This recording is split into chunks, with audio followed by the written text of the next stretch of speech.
दोस्तों नमस्कार, मैं शिवम कुरवी अपने channel let's do it GK के साथ। जी हाँ, लेट्स डू इट जीके के साथ आज हम चालू करेंगे अभ्यास कार्यक्रम 2022-23 जो कि 30 तारीख से स्टार्ट हो गया था। उसका सेकंड पेपर गणित का कक्षा 10वीं का सेकंड पेपर, जिसे हम सेट बी भी कह सकते हैं क्योंकि पेपर में set A B C D लिखकर आ रहा है। तो उसका पूरा सॉल्यूशन जो है हम आपको इस वीडियो में प्रोवाइड कराएंगे। तो चलो ठीक है दोस्तों, चालू करते हैं, फिर बात करते हैं बाद में हम बाकी जो बची हुई बातें हैं अपनी। तो प्रश्न एक क्या है? प्रश्न एक है आपका सही विकल्प चुनिए। तो हम सीधे उत्तर बताएंगे। प्रश्न पेपर तो सभी के पास है ना, ये कोई लीक वाला सिस्टम है नहीं है कि पेपर वायरल हो रहा है ना। तो हम आपको प्रश्न बताएं। प्रश्न पेपर आपको क्या है, घर लाने के लिए मिला है, सॉल्व करने के लिए पेपर आपके पास है। प्रश्न यहाँ पर आपको जो है आंसर बताए जाएंगे, सॉल्यूशन वाले प्रश्न आपको स्क्रीन में मिल जाएंगे।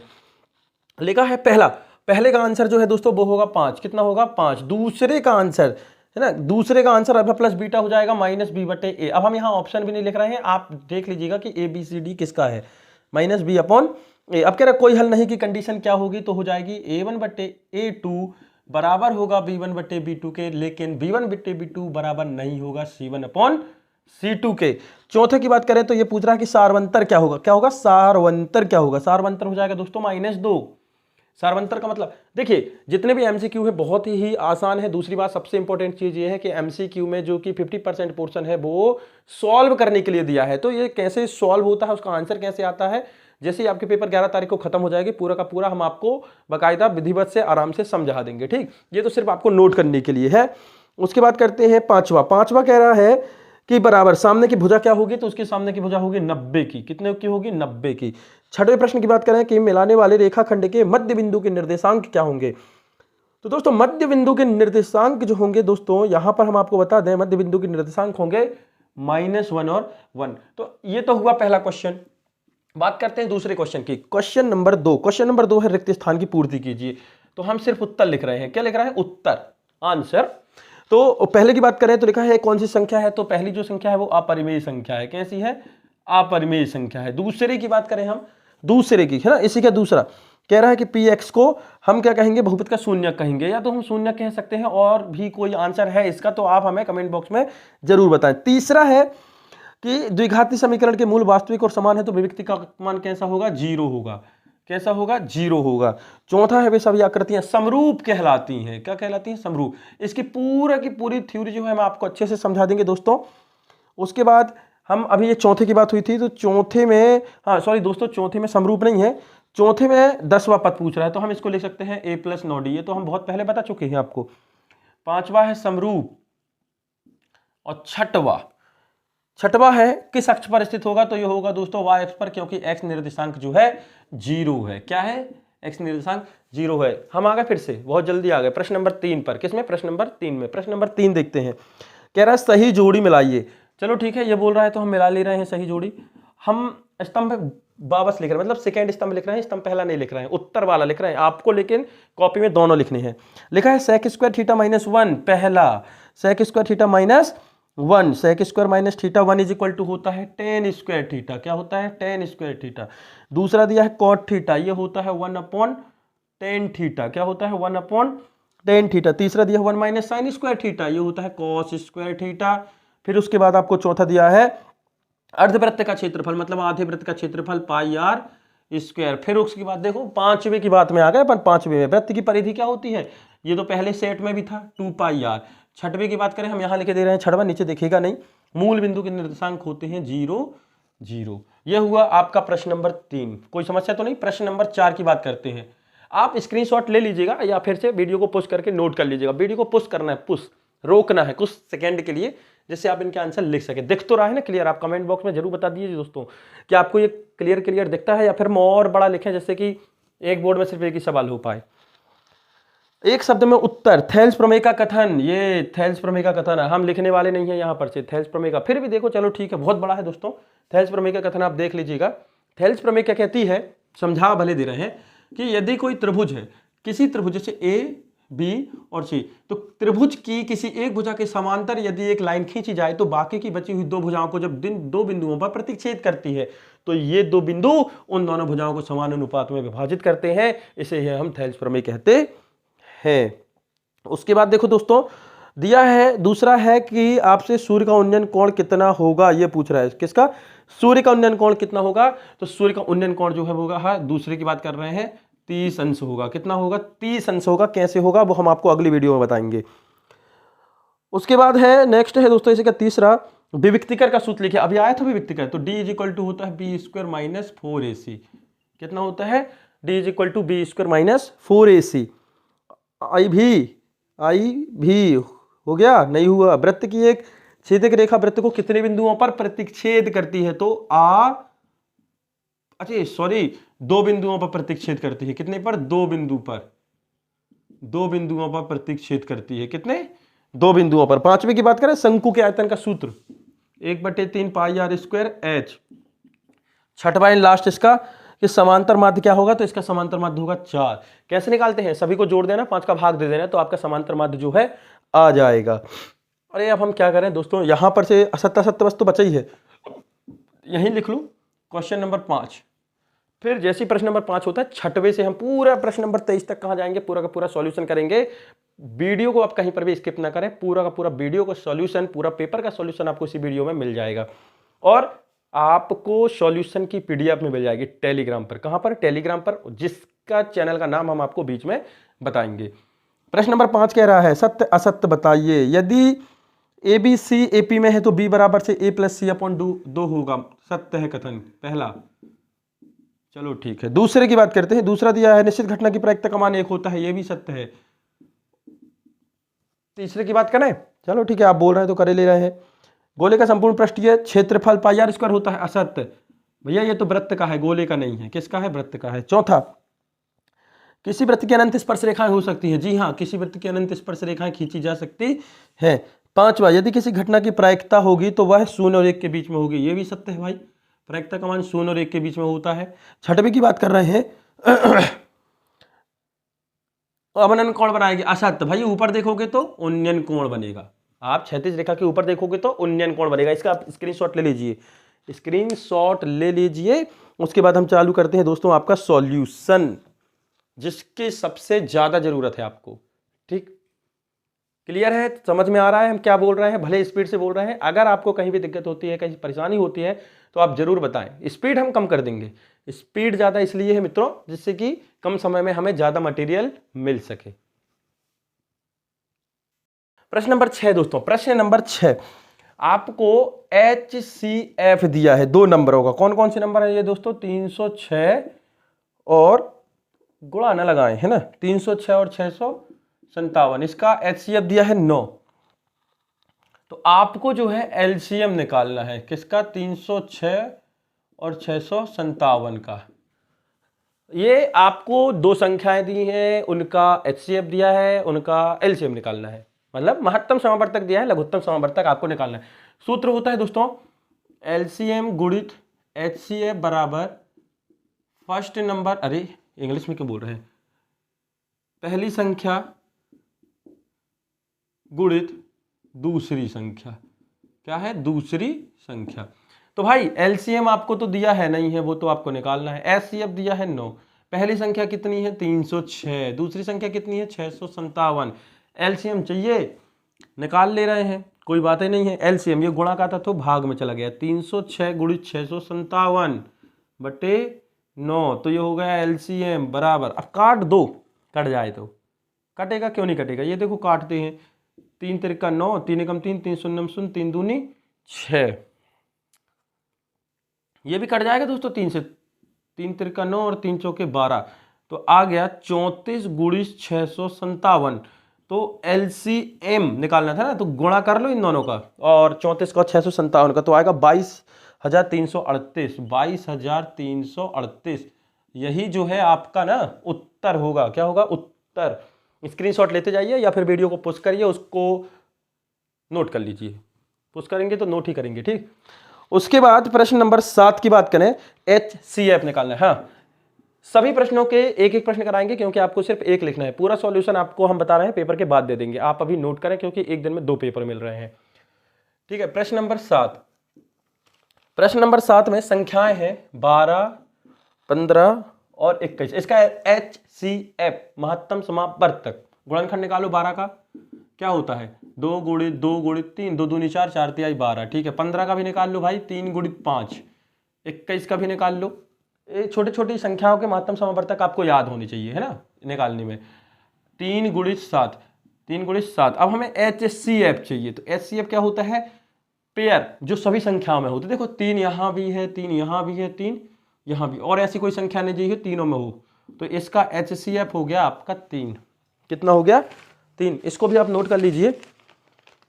हाँ दोस्तों, अब हम आते हैं अपने प्रश्न में, प्रश्न नंबर 8 में। किस में, प्रश्न नंबर 8 में। आ जाएं, ठीक है, आप बोल रहे हैं तो आ जा रहे हैं।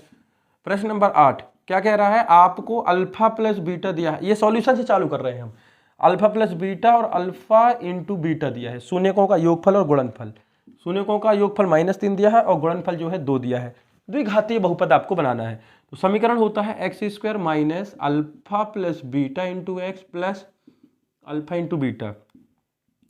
x² minus alpha plus beta की वैल्यू -3 है, अल्फा इंटू बीटा की वैल्यू 2 है। ये हो गया x² माइनस माइनस प्लस का 3x, ये x छोड़ दिया अपन ने, प्लस का 2। ये आपका आंसर, क्योंकि आपको सिर्फ बहुपद बनाना था तो मिल गया अपन को, उससे ज़्यादा कुछ नहीं करना।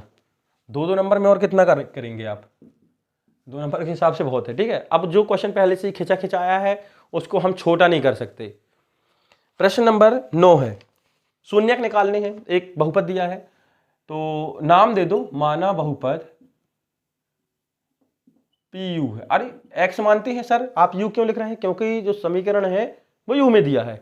ये दिख तो नहीं रहा आपको, PU है। तो बहुपद है 4U² प्लस का 8U। शून्यक निकालना है, अच्छे से ध्यान दीजिएगा। ये PU है, ठीक। तो इन दोनों से देखो U निकल, 4U बाहर निकल गया, यहाँ से 4 निकला, यहाँ से U निकला, एक बार U बचा। यहाँ से 8 को हम 4 गुणित 2 लिख सकते हैं ना, 4 दूनी 8, 4 निकल गया, 2 बचा और U भी निकल गया। तो क्या हो गया, 4U, U धन 2 PU। अब हमें निकालना है शून्यक। तो शून्यक के लिए कब करते हैं, जब बहुपद के बराबर में शून्य हो। तो शून्यक के लिए PU बराबर क्या होगा, 0। PU बराबर 0, मतलब 4U, U धन 2 बराबर 0। एक बार इसके बराबर में 0 लिख लो, 4U बराबर 0, तो U बराबर 0। एक बार इसके बराबर में 0 लिख लो, तो U बराबर -2। तो आपका आंसर हो जाएगा 2 शून्यक, 0 और -2, 0 और -2। लिख लीजिए, आप नोट कर लीजिए। कोई भी समस्या है तो आप जरूर बताएं कमेंट बॉक्स में, इसलिए तो कमेंट बॉक्स होता है कि आप उसको, आप अपने शब्दों को हम तक पहुंचा सकें। फिर बाकी आपकी मर्जी, आपको सिर्फ लिखना है, कोई रिएक्शन नहीं देना है, नहीं बताना है तो कोई बात नहीं है, जबरदस्ती तो कर नहीं सकते। प्रश्न नंबर 9 हो गया। प्रश्न 10, प्रश्न 10, ये प्रश्न 10, हाँ प्रश्न 10 देखो, ये दिया है, दिया गया समीकरण दिया है दोस्तों, ध्यान रखिएगा। समीकरण क्या दिया है, y बराबर mx प्लस 3 दिया है, इसको नाम दे दिया समीकरण 1। और भी कुछ दिया है, वैल्यू दी है, x बराबर -2, प्रश्न में ही दिया है y बराबर 5। तो m का मान निकालिए। तो क्या है, इस x और y को यहाँ रख दो, y की जगह 5 रख दिया, x की जगह -2 रख दिया, और 3 तो 3 ही है, तो यह 5, ये प्लस माइनस का -2m प्लस 3, ये प्लस का 3 भी पक्षांतर हो गया, तो -3 -2m, 5 में से 3 गए तो 2, -2m, m चाहिए, -2 गुणा में है तो कहाँ चला जाएगा, भाग में, तो 2/-2, 2 से 2 कट गया, तो m बराबर -1। ये आपका आंसर। अब चालू देखो, प्रश्न नंबर 10 तो हुआ, अब हम करते हैं प्रश्न नंबर 11। प्रश्न नंबर 11 अच्छे से ध्यान दीजिएगा। प्रश्न नंबर 11 जैसे ही आपके ये जो सेट है कंप्लीट हो जाएंगे, चारों सेट है ना, चारों सेट यदि आपके कंप्लीट हो जाते हैं, इसके बाद हम आपको बहुत ही आईएमपी क्वेश्चनों का जो है सेट आपको प्रोवाइड कराएंगे सॉल्यूशन के साथ, 12th 11th 10th सभी मैथ्स का। तो प्रश्न नंबर 11 है, आपके पास एक समीकरण है, 2x² प्लस 5x प्लस 3। ये समीकरण है, बहुपद है। क्या है, बहुपद है। इसको नाम दे दो चाहो तो px। अब आपको जो है d निकालना है, विविक्तिकर निकालना है। तो सबसे पहले मानक रूप से तुलना करते हो, ax² plus bx plus c बराबर 0। तो a बराबर कितना है यहाँ पर 2, b बराबर आ गया 5 और c बराबर आ गया 3। देखो x² का गुणांक 2, x का गुणांक 5 और अचर राशि c। ठीक, d निकालना है हमें, तो d का सूत्र होता है विभक्तिकर का d बराबर b square minus 4ac। b का मान रख दो 5 का स्क्वायर, 4 गुणित 2 गुणित 3, 5 का स्क्वायर 25 माइनस 4 दूनी 8, 8 तिहाई 24, 25 में से 24 गए तो 1। ये आपका आंसर, ये आपका आंसर। अब बात करते हैं दोस्तों हम प्रश्न नंबर 12 की। कितनी जल्दी सॉल्व हो रहा है, पेपर है कि क्या है, बहुत ही स्पीड से सॉल्व हो रहा है, कुछ है ही नहीं है, टेस्ट की तरह तो प्रश्न दिए हुए हैं, नहीं इजी इजी। प्रश्न नंबर 12 है, हाँ आपको एक एपी गिवन है, प्रश्न 12 का अथवा है दोस्तों, प्रश्न 12 का अथवा, थोड़ा सा आप ध्यान दीजिएगा, अगर हमने कहीं नहीं लिखा है कि अथवा है या प्रश्न है। ठीक, तो प्रश्न 12 का अथवा है, एपी दी है, एपी आपको दी है 2 -2 -6 -10 एंड सो ऑन। ठीक, आपको आगे के 4 पद निकालने हैं, मतलब देखो पहला, दूसरा, तीसरा, चौथा था, आपको 5वां, 6वां, 7वां और 8वां, आगे के 4 और पद निकालने हैं, मतलब 4 दिए हैं, 5वां, 6वां, 7वां और 8वां पद आपको निकालना है। देखते हैं, तो पहले इस एपी में प्रथम पद क्या है, a बराबर 2 दिया है, d बराबर कितना है -2 -2, मतलब आगे वाले पद से पीछे वाले पद को घटाओगे तो -2 इज इक्वल टू -4, ये d आ गया। तो फिर से लिख लो, a बराबर 2 और d बराबर -4। अब हमें देखो 1 2 3 4 पद दिए हैं, तो 5वां पद क्या होगा, a5 बराबर a + 4d। होता क्या है, जब कभी भी हम किसी भी पद की बात करते हैं तो उससे एक कम करके d का गुणा कर देते हैं। जैसे क्या कहें, जैसे हाँ, जैसे हमें 15वां पद निकालना है तो हम क्या लिखेंगे, a + 14d। हमें 9वां पद निकालना है तो हम लिखेंगे a + 8d। यदि हमें 7वां पद निकालना है तो हम लिखेंगे a + 6d। ठीक है, मतलब एक कम करके लिखना है। तो 5वें पद के लिए a + 4d, a का मान रख दो 2, 4, d का मान -4, 2 प्लस माइनस का माइनस, 4 चौके 16, तो ये हो गया -14। दिख रहा है ना, -14। 6वां पद a + 5d, 2 धन 5 गुणित -4, 2 -5 चौके 20, घटा तो कितना हो गया -18, कितना हो गया -18। फिर 7वां पद a + 6d, व्यवस्थित करना है दोस्तों, आप शॉर्ट में भी लिख सकते हैं, हमें दिख रहा है क्योंकि 4 4 का अंतराल है तो हम 4 4 घटा के लिख देंगे, लेकिन आपको व्यवस्थित लिखना है। तो a + 6 गुणित -4 बराबर 2 - 6 चौको 24, ये हो गया -20। फिर a8, 8वां पद a + 7d, मतलब 2 धन 7 गुणित -4 इज इक्वल टू 2 - 7 चौको 28, तो ये हो गया माइनस का, गलती 7 21 7 चौको 28 और 2, ये कितना था 6 चौको 24, 6 चौको 24 और 2, 24 में से 2 जाता तो यहाँ पर 2, ध्यान दीजिएगा दोस्तों, थोड़ी सी मिस्टेक समझ में आ रही है, अरे मिस्टेक यहाँ है, 24 में से 2 जाएगा तो 22 बचेगा। ठीक, अब 7 चौको 28 में से जाएगा तो -26, तो पूरे पद आ गए। तो आपका आंसर हो जाएगा -14, -18, -22 और -26, ये आपका आंसर, क्योंकि आगे के 4 पद निकालने थे और कुछ नहीं निकालना था। ये हुआ प्रश्न 12 का अथवा। प्रश्न 13 है दोस्तों, प्रश्न 13 की बात करें, इसका आप स्क्रीनशॉट ले लीजिए या फिर से वीडियो को पुश करके आप लिख सकते हैं। और अन्य आगे के और पेपर का सॉल्यूशन के लिए आप हमारे चैनल को जरूर सब्सक्राइब करें और बेल आइकन को तो क्लिक करें। ये तो मॉडल पेपर थे, टेस्ट थे प्री बोर्ड टाइप में, जो कि आपको घर से करके लाना है, और इसके अलावा भी आपको जो है कुछ IMP क्वेश्चन जो है हम आपको बाद में प्रोवाइड कराएंगे सॉल्यूशन के साथ, और बहुत ही प्रैक्टिस करेंगे जिससे कि ज़्यादा 30 से 30 नंबर के MCQ आपसे पूरे के पूरे कंप्लीट हो जाए। तो प्रश्न नंबर 13 जो दिया है तो वो इस तरीके से है। प्रश्न नंबर 13 क्या कह रहा है, प्रश्न नंबर 13 का अथवा, हाँ अच्छे से ध्यान दीजिएगा, ठीक है। कह रहा है एक दीवार है, उससे एक 10 मीटर लंबी सीढ़ी टिकी हुई है। कितनी, 10 मीटर लंबी सीढ़ी है। ये AB जो है सीढ़ी है, AC है जो सीढ़ी है ये, और एक दीवार है। दीवार तो सीधी होती है, टेढ़ी तो होती नहीं है, और ये दीवार है। तो दीवार से सीढ़ी की जो दूरी है वो आपको मालूम नहीं है, लेकिन दीवार की यहाँ से यहाँ तक की ऊंचाई दी है 8 मीटर। कितनी दी है, 8 मीटर। मतलब एक दीवार है, दीवार से 8 मीटर की ऊंचाई पर एक सीढ़ी टिकी हुई है, इस तरीके से टिकी हुई है। तो सीढ़ी का निचला सिरा और इस दीवार के बीच की दूरी कितनी होगी, तो हमने मान लिया x, ठीक है। और ये सीधी है तो ये 90 अंश का हो गया, सामने की भुजा कर्ण हो गई। तो माना ये b हो गया, माना BC बराबर x मीटर है, कितना है, x मीटर है। तो कोण B बराबर कितना है, 90 अंश, जिसको हम किस नाम से जानते हैं, समकोण। और ये एक त्रिभुज है, तो समकोण त्रिभुज में पाइथागोरस में लगा सकते हैं। तो त्रिभुज ABC में पाइथागोरस से, किससे, पाइथागोरस से।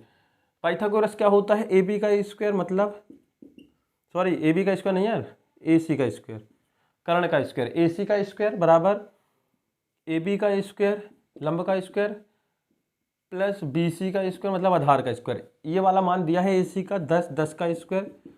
AB का मान भी दिया है आपको 8 का स्क्वायर। BC का मान मालूम नहीं है, BC का मान अपन ने x माना है, तो x स्क्वायर। तो 10 का स्क्वायर हो गया 100, 8 का स्क्वायर हो गया 64, और ये हो गया प्लस का x स्क्वायर। ये प्लस का 64 पक्षांतरित हो जाएगा तो हो जाएगा माइनस का 64 बराबर x स्क्वायर। 64, 100 में से 64 गए तो कितना हो गया, 36 बराबर x स्क्वायर। ये स्क्वायर सब सामने आता है तो क्या लग जाता है सामने वाले नंबर पर, करनी। और ये किसका वर्गमूल है दोस्तों, 36, 6 का। तो आपकी जो दूरी आ गई वो आ गई 6 मीटर। मतलब इस सीढ़ी के निचले सिरे से इस दीवार के बीच की दूरी जो है वो है 6 मीटर। ठीक है दोस्तों, बहुत ही अच्छा क्वेश्चन था। प्रश्न नंबर 13 का था ये, किसका था, प्रश्न नंबर 13 का। बात करते हैं प्रश्न नंबर 14 की। अभी हम पूरे क्वेश्चन नहीं करा रहे हैं, सभी से एक एक करा रहे हैं, चाहे वो अथवा का हो चाहे मेन क्वेश्चन हो, क्योंकि आपको पेपर में सिर्फ एक लिखना है, तो हम दो नहीं करा रहे हैं। वीडियो जो है लंबी हो जाएगी, आपको देखने में और नोट करने में समस्या होगी। बाकी पूरा सॉल्यूशन हम आपको बाद में करा देंगे। 14, प्रश्न नंबर 14 का अथवा है, दो बिंदु दिए हैं तो इनको बीच की दूरी निकालनी है। तो हम नाम ले लेते हैं, नाम तो दिया नहीं है, हम नाम ले, माना दिए गए बिंदु, माना दिए बिंदु हैं ए, एक है A, B, दूसरा है B minus A minus B। तो दो बिंदु, अच्छा इनको नाम भी लिख लो, x1 is equal to A है और x2 is equal to minus A है। पहला बिंदु x होता है, दूसरा बिंदु y होता है, तो ये x1 y1, ये x2 ये y2। तो y1 is equal to B और y2 is equal to minus B। तो दो बिंदुओं के बीच की दूरी का सूत्र है x2 माइनस x1 का square plus y2 minus y1 का स्क्वायर करनी। x2 माइनस x1 मतलब माइनस ए माइनस ए। देखो x2 की वैल्यू कितनी है, माइनस ए, और ये घटाएंगे और ये भी हो जाएगा माइनस बी का स्क्वायर। तो माइनस ए जुड़ जाएगा तो माइनस 2a, माइनस माइनस जुड़ जाता है, इतना तो आपको मालूम होगा, माइनस 2b का स्क्वायर। तो 2 का स्क्वायर हो गया 4a स्क्वायर और b का स्क्वायर हो गया 4b स्क्वायर। ठीक, अब देखो यहां पर भी 4 है, यहां पर भी 4 है, तो दोनों 4 हम दोनों जगह से बाहर ले लेंगे तो ये हो गया a स्क्वायर धन b स्क्वायर। 4 किसका वर्गमूल होता है, 2, ये भी बाहर हो गया तो ये बचा अंदर a square plus b square. यही आपका आंसर। कुछ ज़्यादा स्पीड तो नहीं दोस्तों, आपको समझ में आ रहा है ना? मतलब ऐसा तो नहीं है कि बस हम बताते जा रहे हैं, बोलते जा रहे हैं, आपको समझ में नहीं आ रहा है कि सर क्या बोल रहे हैं, बहुत स्पीड से बोल रहे हैं। जरूर बताइए यार, आप जब तक बताएंगे नहीं तो हमें पता कैसे चलेगा आपको समझ में आ रहा है नहीं आ रहा है, हेल्पफुल वीडियो है या नहीं है, स्पीड से बोल रहे हैं आराम से बोल रहे हैं। आप कुछ बताइए, रिस्पॉन्स जरूर दीजिए। अगर आप रिस्पॉन्स देंगे, यदि कोई गलतियां हैं तो उनको बताइए, समझ में नहीं आ रहा है तो बताइए, हम उसमें सुधार करेंगे, है ना। जब तक आप फीडबैक नहीं देंगे तो हमें तो यही लगेगा कि हम बहुत अच्छा पढ़ा रहे हैं।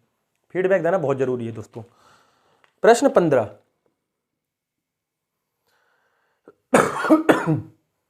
प्रश्न 15 का अथवा है, आपको दिया है sec 4a बराबर cosec a minus 20, cosec a minus 20। तो a का मान निकालना है, तो इस sec को cosec में बदल लो तो क्या हो जाएगा, cosec 90 माइनस 4a। ये सूत्र होता है दोस्तों, बता दें हम आपको, देखो cosec 90 माइनस थीटा बराबर होता है sec थीटा और sec 90 माइनस थीटा बराबर होता है cosec थीटा। तो हमने इस sec थीटा को बदल लिया, इस sec थीटा को, थीटा की जगह ये 4a है तो कॉसेक 90 माइनस थीटा बराबर कॉसेक ए माइनस 20। कॉसेक से कॉसेक कैंसिल हो गया तो ये बचा 90 माइनस 4a बराबर ए माइनस 20। ये माइनस का 20 इस तरफ आ गए, पक्षांतरित हो गए तो प्लस का 20 हो गया, और ये माइनस का 4a इस तरफ गया तो प्लस का 4a हो गया। 90 और 20 हो गया 110 बराबर 4a और एक a कितने हो गए 5a। हमें तो a चाहिए है, तो इसके साथ जो भाग में है वो पक्षांतर हो, जो गुणा में है वो पक्षांतरित होके भाग में आ जाएगा। तो 5 से काट दो, 5 दूनी 10, 5 दूनी 10, तो a का मान आ गया 22। कितना आ गया 22। ये हुआ आपका 15वां। ठीक है, कोई समस्या हो तो बता दो। नहीं है, हो ही नहीं सकती समस्या, है ना। ठीक है, नहीं है तो कोई बात नहीं, हम तो आगे बढ़ जाएंगे। प्रश्न नंबर 16 की बात करें दोस्तों, प्रश्न नंबर 16 में आए, अभी ध्यान रखिएगा 23 तक करना है हमको, लास्ट 7 आपको देना है 23वें प्रश्न तक। 1 घंटे में पूरा का पूरा कंप्लीट, आपको कहीं पर भी ढूंढने की जरूरत नहीं है, कहीं सर्च करने की जरूरत नहीं है, एक ही जगह पर एक ही वीडियो में पूरा का पूरा पेपर खत्म। 1 घंटे में पूरा नोट कर लेना, उससे ज़्यादा टाइम नहीं लगने वाला। छोटे छोटे क्वेश्चन कराए हैं, बड़े नहीं कराए, इसलिए हो सकता है हम बड़े कराते तो आप देखते ही नहीं, क्या सर बड़े बड़े क्यों करा रहे हैं, नंबर तो उतने मिलने हैं। तो हमने भी सोचा भाई छोटे ही करा दें। अथवा 16 का अथवा कह रहा है 16 कह रहा है कि क्या कह रहा है देख ले। हाँ, कह रहा है कि एक पासा है, पासा जानते हो जो आप लूडो खेलते हो, सांप सीढ़ी खेलते हो, चौपड़ खेलते हो, पासे होते हैं 6 फेस के, जिसमें 1 से 6 तक के अंक लिखे होते हैं, वो पासे की बात कर रहे हैं। ठीक, एक पासा है, उसको यदि हम फेंकें तो इसकी क्या प्रायिकता है कि उसमें 4 से बड़ा अंक ही आए। कितने, 4 से बड़ा अंक ही आए। तो देखते हैं, सबसे पहले तो आप ये बताइए कि ये एक समुच्चय है पासे का, 1 2 3 4 5 6, एक पासे में ये अंक होते हैं 1 से लेकर 6 तक, तो number of S is equal to हो गया 6, कुल अंक 6। अब इसको नाम दे दिया ई, संभव संभावनाएं, अनुकूल घटनाएं। कह रहा 4 से बड़ी संख्या है, तो 4 से बड़ी संख्या कौन कौन सी है, 5 और 6। भाई 4 से बड़ी संख्या कौन कौन सी है, 5 और 6, तो 5 6 लिख दिया। तो एन ई कितना हो गया 2, एन ई कितना हो गया 2। अब कह रहा है कि 4 से बड़ा अंक आने की प्रायिकता क्या होगी, सोचिए ना, सोचिए, हम ही सोच ले रहे हैं।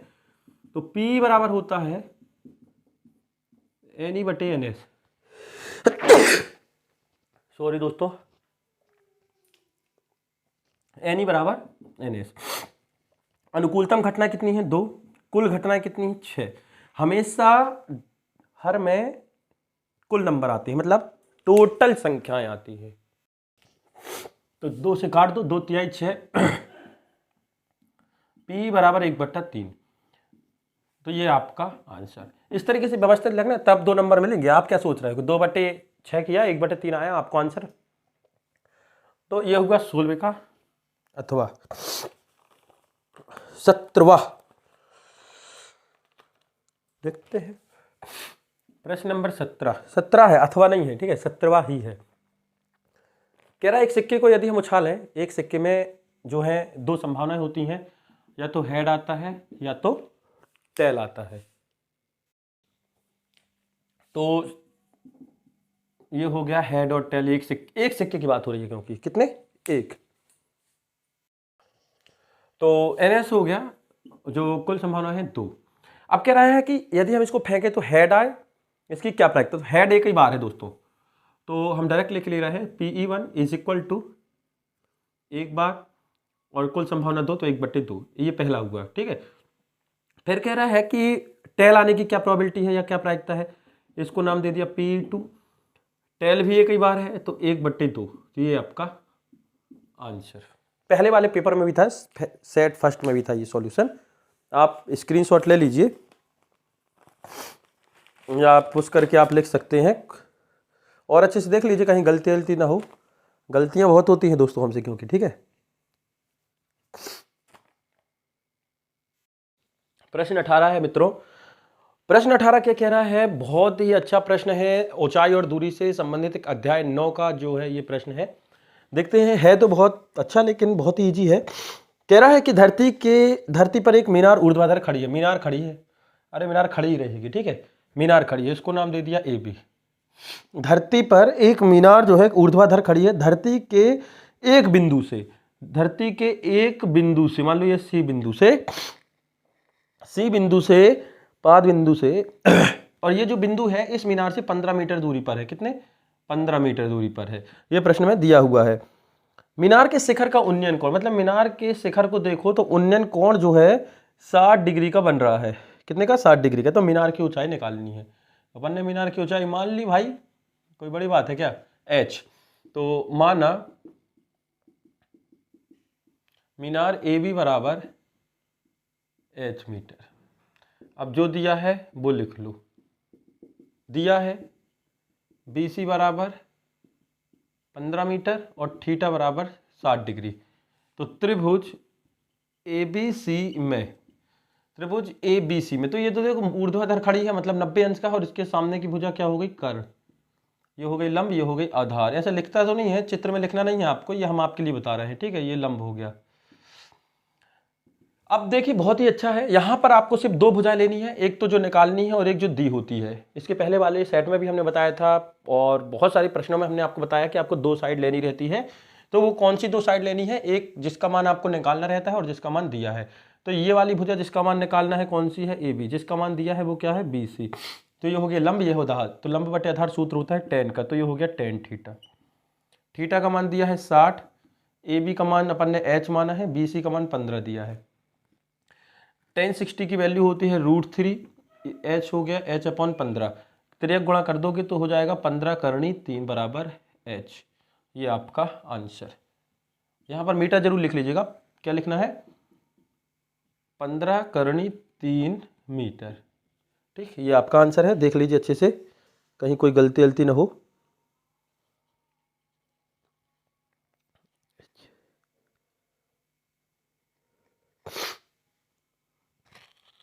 ठीक, प्रश्न नंबर 19।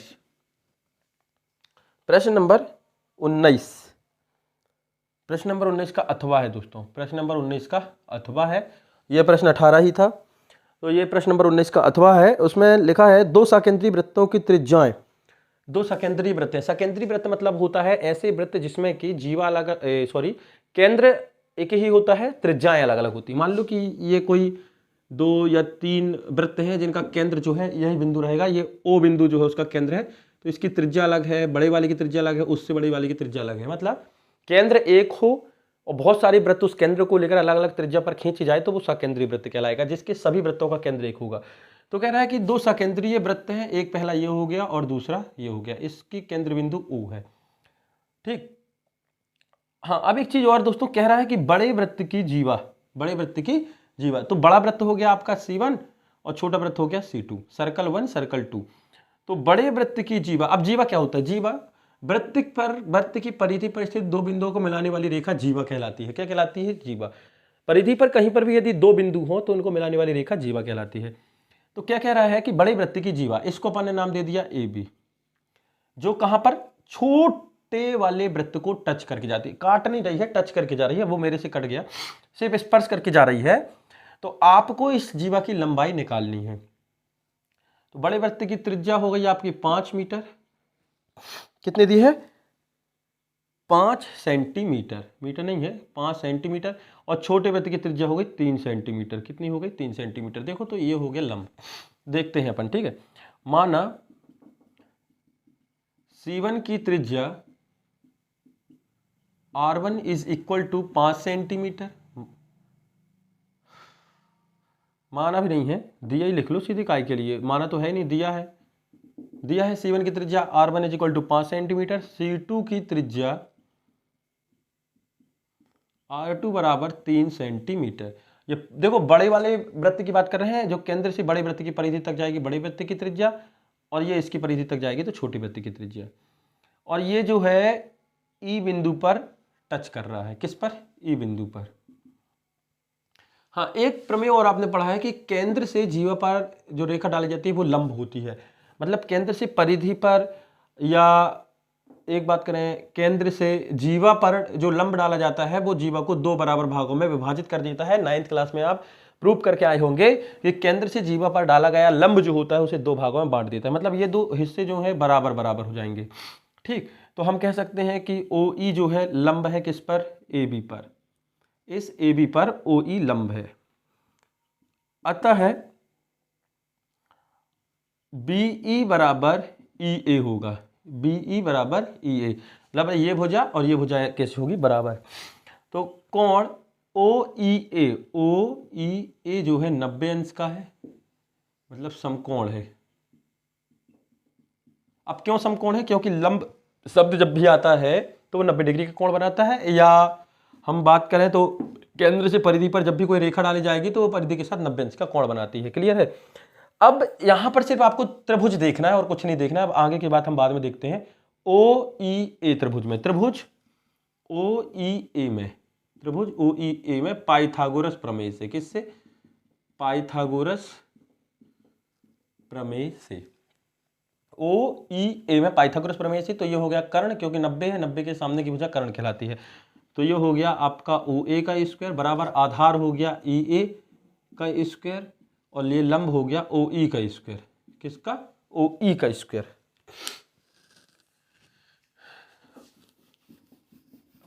जहां समझ में ना आया जरूर बताएं दोस्तों। तो ये OE का स्क्वायर, अब जो जो वैल्यू आपको दी हुई है वो रख देते हैं हम। OA दिया है, OA कितनी दी है, 5, तो 5 का स्क्वायर बराबर EA आपको नहीं है, नहीं दिया है, EA का स्क्वायर EA रहने दें, लेकिन OE आपको दिया है 3 का स्क्वायर, सेंटीमीटर नहीं लिख रहे हैं, 5 का स्क्वायर 25, ये EA का स्क्वायर 3 का स्क्वायर 9, ये प्लस का 9 पक्षांतरित होकर इस तरफ आएगा तो माइनस का 9 हो जाएगा, ये हो जाएगा EA का स्क्वायर। 25 में से 9 जाएगा तो बचेगा 16, ये हो जाएगा EA का स्क्वायर। तो जब ये स्क्वायर इस तरफ आएगा तो लग जाएगी करनी, तो ये हो गया EA का स्क्वायर।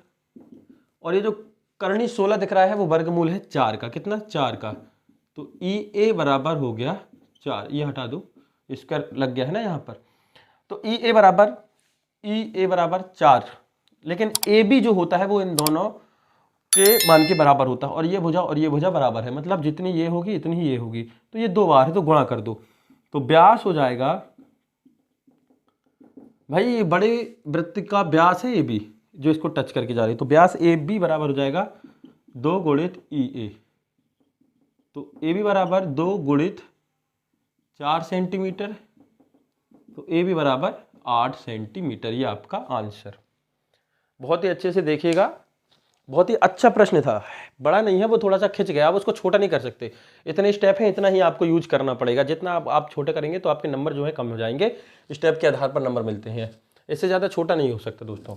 अध्ययन में भले आपको मिल जाएगा इससे छोटा, देख लीजिए अच्छे से प्रश्न नंबर 19 से।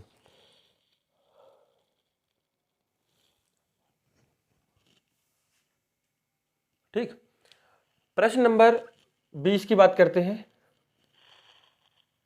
प्रश्न 20 का अथवा, प्रश्न 20 का अथवा।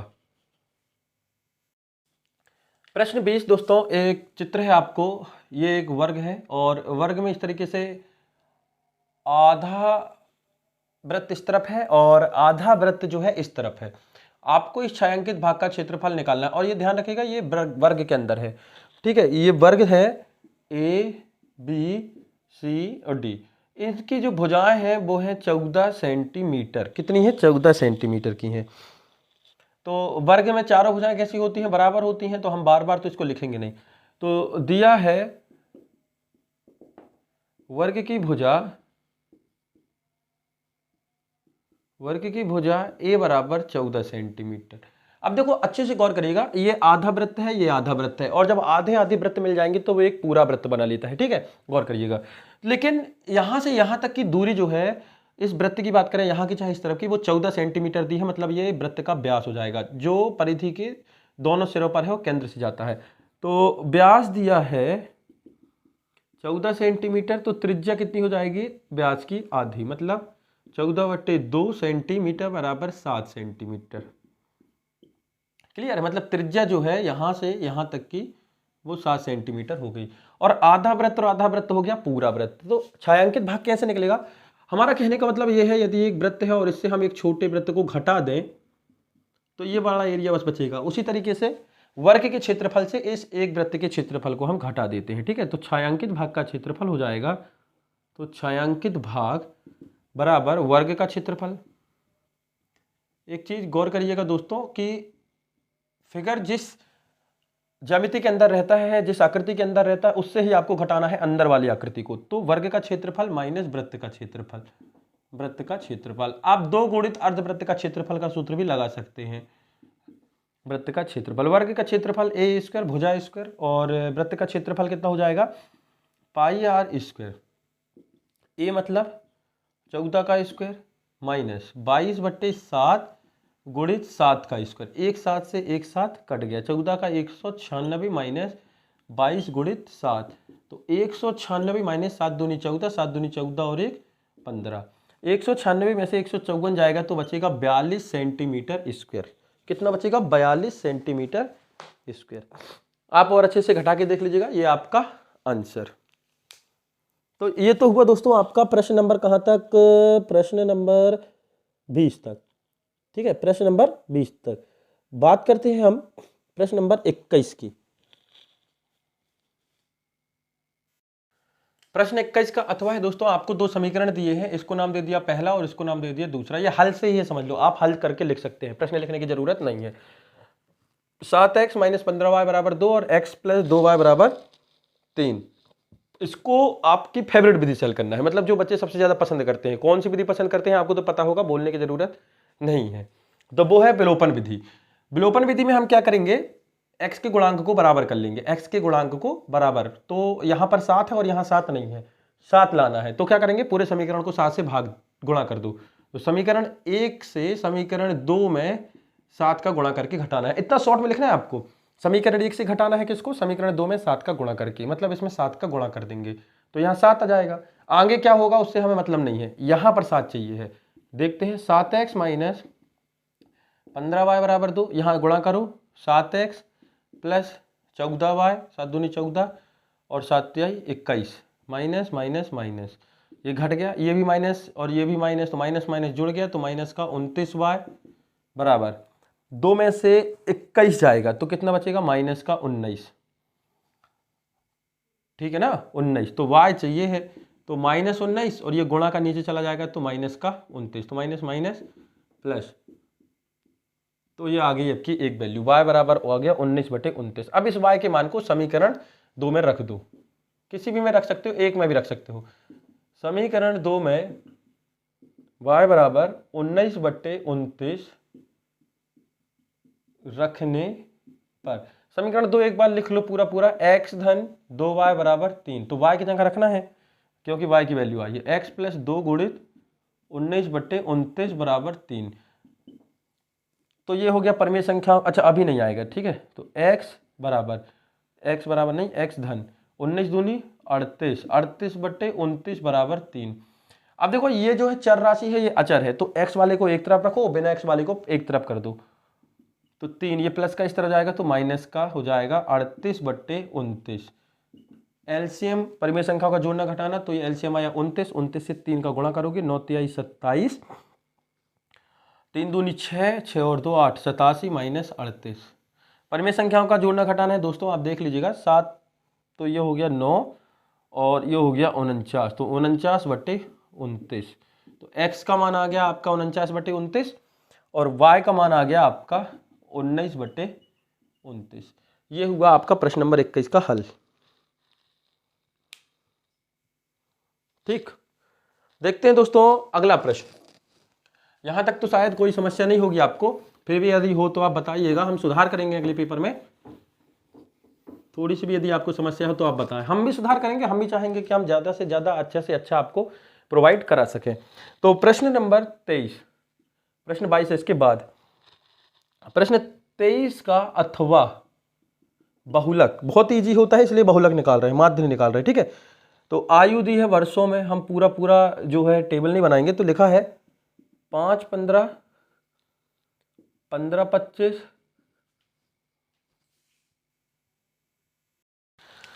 तो देखो दोस्तों, इसका हमें बहुलक निकालना है, ठीक है। ये आपको टेबल दी है, तो इसके लिए तीसरे कॉलम की या तीसरी टेबल की जरूरत नहीं पड़ती है। क्या माध्यम में हम 4 से 5 टेबल जो है बनाते हैं, 4 से 5 कॉलम जो है बनाते हैं, यहाँ पर एक में ही सब कुछ हो जाता है। तो देखते हैं बहुलक को क्या है। सबसे पहले तो हम आपके सामने एक चीज बता दें कि सबसे पहले हम लिख रहे हैं सूत्र, जिससे आपको ये पता रहे कि कौन सी चीज की हमें जरूरत है। सूत्र हम यहाँ लिख रहे हैं नीचे। तो सूत्र होता है बहुलक बराबर L plus F1 minus F0 upon 2F1 minus F0 minus F2 into H। तो देखो, बहुत सारी चीज़ों की जरूरत है, L, F1, F2, F0 और H की। तो ये है क्या? तो पहली चीज F1, इस फ्रिक्वेंसी वाले, इस आवृत्ति वाले कॉलम में देखिए, रोगियों की संख्या स्मॉल f मतलब आवृत्ति। सबसे ज्यादा क्या है? सबसे ज्यादा क्या है? 6, 11, 21, 23, 14 और 5 में सबसे ज्यादा बार क्या लिखा है? 23। तो जो सबसे ज्यादा बार होता है वो हमारा F1 होता है, तो ये हो गया 23। अब हम बात करें F0, तो 1 के पहले क्या आता है? 0, तो F0 उसके जस्ट पहले की वैल्यू हो जाएगी, तो कितनी हो गई? 21। 1 के बाद क्या आता है? 2, तो F2 जस्ट उसके बाद की वैल्यू हो गई 14। ध्यान दीजिएगा, सबसे ज्यादा क्या है? 23। उसके 1 के पहले, ये तो हमारा F1 है, 1 के पहले 0 तो F0 और 1 के बाद 2 तो F2। हाँ, अब L की बात आती है, तो ये उसकी निम्न सीमा कहलाती है। किसकी? F1 वाले की, जो सबसे ज्यादा बार लिखा है ना, उसके जो अंतराल है, उसकी जो निम्न सीमा है वो L कहलाती है। तो यहाँ कितनी दी है? 35। और H लास्ट में अंतराल कितने कितने का है? 5, 15, 15, 25, 25, 35 में देखो दिख रहा है ना, 10, 10 का अंतराल है। कितने का? 10, 10 का। सब कुछ मिल गया, कोई समस्या तो नहीं। अब हम इस सूत्र में रख देंगे, इसलिए हम बोलते हैं सूत्र अच्छे से याद करें, जैसे कि आपको ये पता रहे कि एक्चुअल में हमें करना क्या है, क्या चाहिए। तो L का मान 35, F1 मतलब 23 माइनस F0 मतलब 21 बटे 2 गुणित 23, 2F1 माइनस F0 मतलब 21 minus F2 is equal to 14। H का मान 10। ठीक है, यहां तक तो कोई समस्या नहीं है, हमें भी नहीं है, आपको भी नहीं है। 35। समस्याएं आती हैं दोस्तों, अगर हम कुछ करने के लिए बैठेंगे तो समस्याएं आएंगी, ऐसा नहीं है कि एक ही बार में हो जाए। 23 में से 21 गए तो कितना बचा? 2। 23 दूनी होता है 46, ये गुणा कर रहे हैं, 23 दूनी 46, माइनस माइनस जुड़ जाएगा, 21 और 14 जुड़ जाएगा, तो 4 और 1 5 और 2 और 1 3, 4 और 1 5, 2 और 1 3 अंतराल है 10। 35 धन 2 बट्टे 46 में से 35 जाएगा, 6 में से 5 गया 1, 4 में से 3 गया 1, गुणे का 10, ये हो गया 35 धन 10 दूनी 20, 20 बट्टे 11। अब बच्चे क्या कर रहे हैं? यहाँ पर रुक जाते हैं, रुकना नहीं है, या तो आप परमी संख्याओं का जोड़ना घटाना कर लो, या डायरेक्ट यहीं पर काट दो इसको, दशमलव के 2 स्थान तक बस काटना। 20 को काटना है 11 से, तो काट लो, 20 को 11 से, 11 एकम 11, 11 दूनी 22, 2 बार पढ़ेंगे तो ज़्यादा हो जाएगा 20 से, तो एक ही बार पढ़ेंगे, 11 एकम 11। चलो ठीक है, 11 एकम 11 तो पढ़ लिया यार। अब बचा कितना? 9। भाग नहीं जाएगा, दशमलव लगाया, 1 जीरो बढ़ गया, 9 में 90 हो गया, तो कितना हो गया? 11 अट्ठे 88। कितना हो गया? 11 अट्ठे 88, तो 1.8 तक ले लो, बस ज़्यादा लेने की जरूरत नहीं। तो 35 प्लस 1.8 मतलब 36.8, ये आपका जो है बहुलक कहला जाएगा, ये आपका उत्तर। कहीं कहीं दशमलव के 2 स्थान तक ले लेता है, कहीं 3 स्थान तक ले लेता है। अब हम इसके बाद जो है देखेंगे, इसका जो बचा हुआ प्रश्न है, प्रश्न नंबर 22। प्रश्न 22 है मित्रों, प्रश्न नंबर 22 बहुत ही अच्छा प्रश्न है। ठीक है, प्रश्न नंबर 22 की बात करें, अथवा की बात नहीं कर रहे हैं। प्रश्न नंबर 22 कह रहा है, एक ठोस जो है अर्धगोले पर खड़ा है। किस पे? अच्छे से ध्यान से सुनिएगा। एक ठोस अर्धगोले पर खड़े, अर्धगोला तो बना लो पहले, अर्धगोला ये, ठीक है, अर्धगोला है, अर्धगोला। कटोरा, कटोरी सुना है आपने? कटोरा, तो ऐसा होता है अर्धगोला। ठीक है, एक ठोस अर्धगोले पर खड़े एक शंकु के आकार का है, शंकु भी है इस पर, शंकु के आकार का है, जिनकी त्रिज्याएं 1 सेंटीमीटर, तो दोनों की त्रिज्या 1 सेंटीमीटर है, दिया है r बराबर 1 सेंटीमीटर। कितना दिया है? 1 सेंटीमीटर। त्रिज्या जो है 1 सेंटीमीटर है, तथा शंकु की ऊंचाई उसकी त्रिज्या के बराबर है, यानी कि शंकु की ये जो ऊंचाई है ना दोस्तों, ये भी 1 सेंटीमीटर है। तो यहां लिख लो शंकु की ऊंचाई, शंकु की ऊंचाई कितनी है? 1 सेंटीमीटर है। क्लियर? तो कह रहा है कि इस ठोस का आयतन पाई के पदों में निकालिए। आयतन निकालना है, मतलब इस पूरे का आयतन निकालना है। ठीक है, तो पूरे का आयतन निकालने के लिए क्या करेंगे, यहां पर से दो चीजें दिख रही हैं, एक तो दिख रहा है अर्धगोला, अर्धगोला, और एक दिख रहा है शंकु। क्या दिख रहा है, शंकु। तो पूरे का आयतन निकालने के लिए हम क्या, अरे भाई देखो थोड़ा सा नॉर्मल आप सोचें कि मान लो आप सब्जी लेने गए, 5 किलो आप टमाटर लेकर आए, भाई लाते होंगे कोई बड़ी बात नहीं है ना। 4 किलो आप भटा लेकर आए, तो कुल वजन कितना होगा, आयतन मतलब वजन, तो कुल वजन कितना होगा, 5 किलो और 4 किलो कितना हो गया, 9 किलो। ठीक है ना, दो चीजें लाए लेकिन वजन तो आप एक साथ नापेंगे ना, ऐसा नहीं कि भाई भट्टे का वजन अलग करेंगे, टमाटर का वजन अलग करेंगे। उसने बोला है कि आपके थैले में ये सब्जियां हैं इतने इतने किलो, तो टोटल वजन कितना हुआ, तो दोनों के वजन को हम ऐड कर देंगे। तो यही कह रहा है कि इस पूरे का आयतन कितना होगा, तो ये शंकु का आयतन और अर्धगोले का आयतन निकाल लो, आ जाएगा। तो देखते हैं आयतन, ठोस का आयतन है ना, आयतन बराबर हो जाएगा शंकु का आयतन, शंकु का आयतन धन अर्धगोले का आयतन। किसका, अर्धगोले का आयतन, अर्धगोले का आयतन। यहां तक तो क्लियर हुआ दोस्तों। दोस्तों शेयर जरूर करें दोस्तों मित्रों के साथ, यदि आपको हेल्पफुल लग रहा है, आपको लगा कि हाँ आपके काम की चीज़ थी और आप जो है बहुत ही कम समय में पेपर सॉल्व कर लिए हैं, आगे के पेपर भी सॉल्व कर लेंगे, तो मित्रों को शेयर करें, ग्रुप में शेयर करें, जितना ज़्यादा करें। हम यदि मेहनत करते हैं तो हमें भी कुछ रिजल्ट मिले दोस्तों, बाकी तो फिर आपकी इच्छा है, कोई ज़बरदस्ती तो है नहीं। तो शंकु का आयतन, शंकु के आयतन का सूत्र होता है 1/3 पाई आर स्क्वायर एच। ठीक, अर्धगोले का आयतन हो जाएगा 2/3 पाई आर क्यूब। सूत्र याद होना चाहिए, 1/3 पाई, देखो पाई का मान नहीं रखना कहीं, क्यों नहीं रखना, क्योंकि सूत्र में बोला है कि पाई के पदों में आयतन चाहिए, किसके, पाई के पदों में, मतलब पाई का मान आपको नहीं रखना। 1/3 पाई, आर का मान दिया है कितना, 1, आर का मान 1 दिया है तो आर स्क्वायर, और एच का मान भी 1 दिया है, ऊंचाई कितनी है 1 रख दिया। 2/3 पाई 1 की घात 3, इसका भी त्रिज्या जो है 1 ही है, तो 1/3 पाई। 1 का स्क्वायर 1 होता है, 1 का 10 बार भी गुणा करोगे तो 1 ही आएगा, और 1 एकम 1, तो हम नहीं लिख रहे हैं अब। इसी तरीके से 2/3 पाई, 1 का घन 1 होता है, 1 के साथ पाई का गुणा करोगे 1 ही आएगा। परिमेय संख्याओं का जोड़ना घटाना, एलसीएम आया 3, ये हो गया पाई धन 2 पाई, तो 2 पाई और 1 पाई कितने पाई, 3 पाई बटे 3, तो 3 से 3 कट गया, तो ये हो गया पाई सेंटीमीटर क्यूब। ये आपका आंसर, सेंटीमीटर क्यूब इसलिए क्योंकि यहाँ सेंटीमीटर में साइड दी थी। तो दोस्तों ये हुआ आपका सेट 2 का पूरा सॉल्यूशन। आपको सेट 3 सेट 4 सभी के सॉल्यूशन मिल जाएंगे, और कोशिश करेंगे कि आपको अदर सब्जेक्ट के भी जो है सॉल्यूशन प्रोवाइड कराया जाए। तो आज के लिए इतना ही, धन्यवाद।